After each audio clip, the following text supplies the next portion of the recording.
어르신의 공부 방법. 각자 가진 재능 중에서 유독 말재주가 뛰어난 지인이 한두 명 정도는 주변에 있기 마련이다. 그들 주변에는 사람들이 늘 있다. 함께 있으면 재미있고 웃을 일들이 많기 때문이다. 간혹 박장대소를 신뢰를 무릅쓰고 하기도 하고 울기도 한다. 많은 사람들을 만나다 보니 했던 말을 만날 때마다 반복하기도 한다.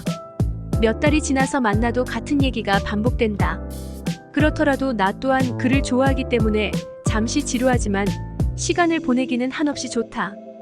유머가 뛰어난 사람, 신체적으로 건강관리를 잘하여 건강에 탁월한 사람, 재치있게 이야기를 나누는 사람이 부러울 뿐이다. 이야기에 자신이 없으니 주로 듣는다. 잘 들으니 상대방은 방해되지 않고 만남 동안에 홀로 얘기를 이어갈 수 있다. 상대는 나를 진지한 사람으로 평가할 것이다. 이런 사람들의 특징 중에 하나는 과거의 이야기가 주를 이룬다. 가지고 있는 에피소드를 여러 사람에게 반복적으로 해봄으로써 잘 다듬어져 있다. 지난번에 만났을 때 했던 얘기라고 생각하지 않기 때문에 반복되는 것이다.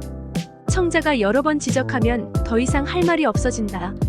같은 방송을 보고 들은 뉴스를 마치 혼자만 알고 있는 듯이 주장하기도 한다.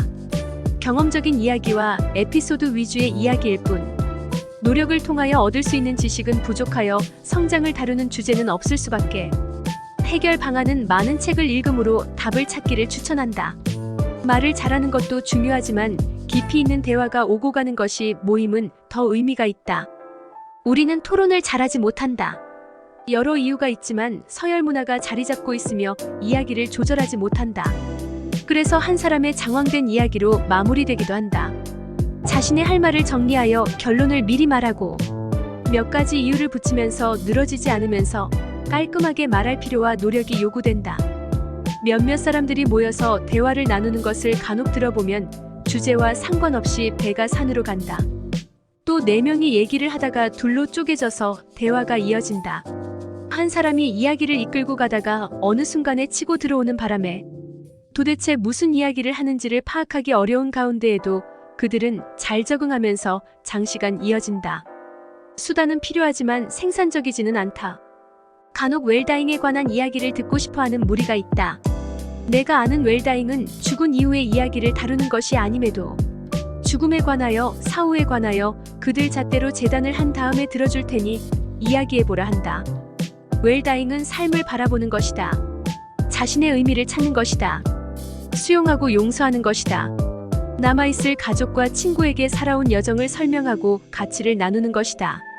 무의미한 연명치료에 대한 의견과 금전적인 유언을 작성하는 것뿐만 아니라 가족이 화합하고 치유될 수 있는 방안을 찾는 것을 다룬다. 미리 손발을 다 가지치기 해놓은 다음에 이야기할 테면 하라고 하면 어찌할 말이 있겠는가. 최재천 교수의 공부에 대한 글이 최근에 출간되었다. 그는 수명이 엄청나게 길어진 이유를 설명하면서 95세까지 산다고 가정을 할 때 60세에 은퇴를 하고 35년을 아무것도 하지 않고 버틸 수는 없다고 한다. 또 대학을 많이 만들어야 한다고 주장한다. 40대를 위한 대학, 60대를 위한 대학, 전 세대를 위한 대학, 별의별 대학이 만들어져야 한다고 하였다. 우리는 무엇을 모르는지를 알 수가 없는 사람들이다. 모르기에 배우기를 게을리한다. 안다는 것이 있다면 깊이 있는 사색을 하거나 깨우침을 얻기 위하여 더 많은 공부해야 한다. 한 분야에서 전문적인 지식을 가지고 있기를 바란다. 당장 주변 사람 둘에게 공감을 얻어낼 수 없더라도 차근차근 이론을 배우면서 비평과 객관적인 사고로 중심을 잘 잡아야 한다. 전문가라는 소리를 들을 때까지 도전을 권장한다. 어린 손주에게 기억되는 모습은 늘 책을 가까이 하는 할머니와 할아버지의 온화한 얼굴로 남게 된다면 마치 라디오에서 듣는 클래식과 같을 것이다.